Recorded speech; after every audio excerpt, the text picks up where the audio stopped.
Hello there, and welcome to another tutorial.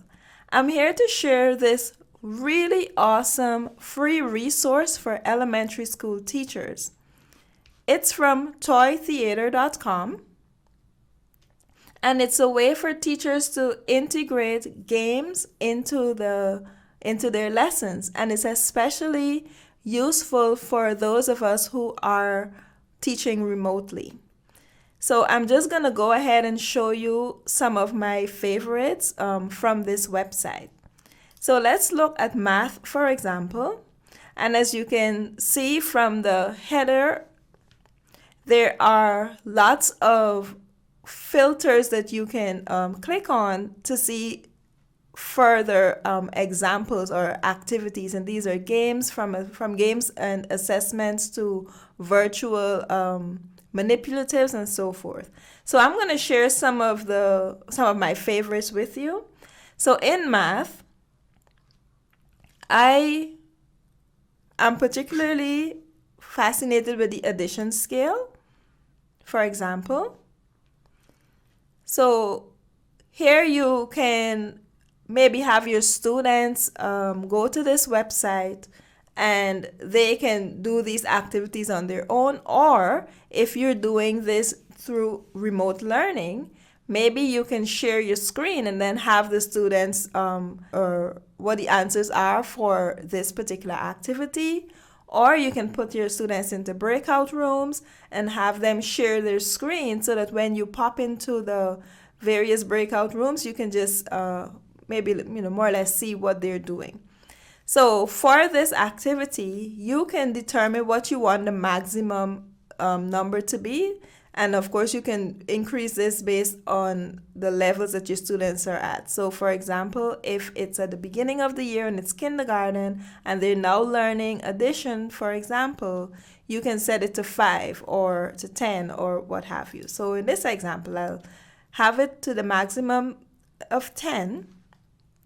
And basically, the students are just balancing equations.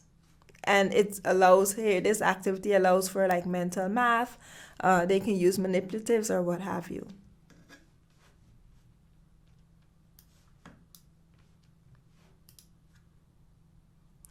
If they happen to get it wrong. Okay. The other one that I want to highlight is the shake and spill. This activity, so the students would pick any number, and it's then going to give them the option to use these counters or discs to create number sentences.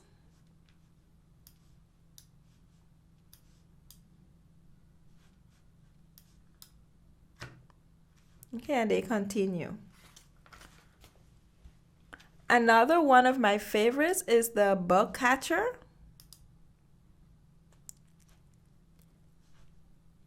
So this is another opportunity for your students to practice their mental math or quick addition and or subtraction. So in this case, the frog has to catch the butterflies.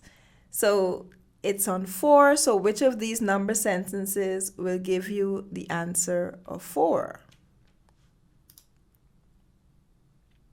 If they get it wrong, they just, have to try again. It's really fun for the students.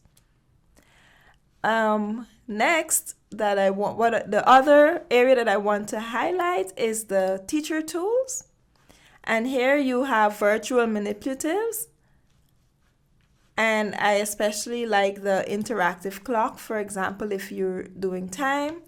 As you'll see here, the digital time is also recorded, but you can turn that off.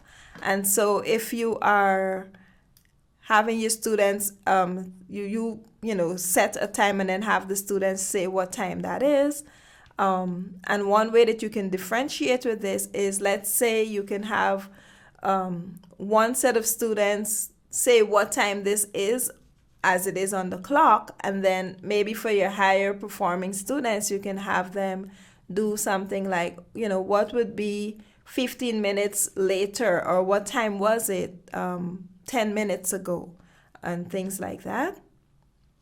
You can also change the color of the clock. Going back to the teacher tool, in the teacher tools, I also want to bring to your attention the 10 frames equation. Here, the students will have to look at the 10 frame and come up or choose the correct number sentence.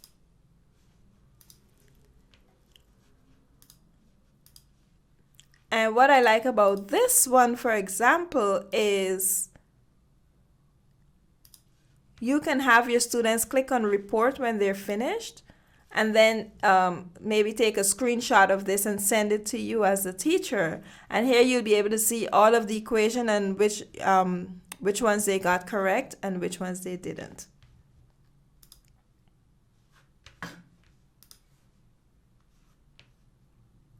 In virtual manipulatives, they're also like fractions, decimals that you can choose from.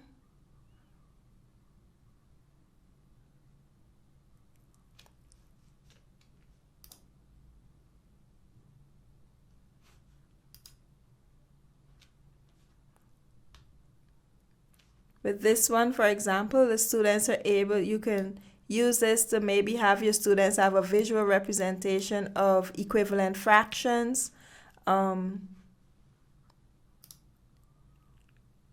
Here you also have the pen tool where you can write, and you can also have your student, and you can also drag the fraction pieces. And assessment, with this math test, for example, you have the different operations that you can choose from, and also the levels that you may want.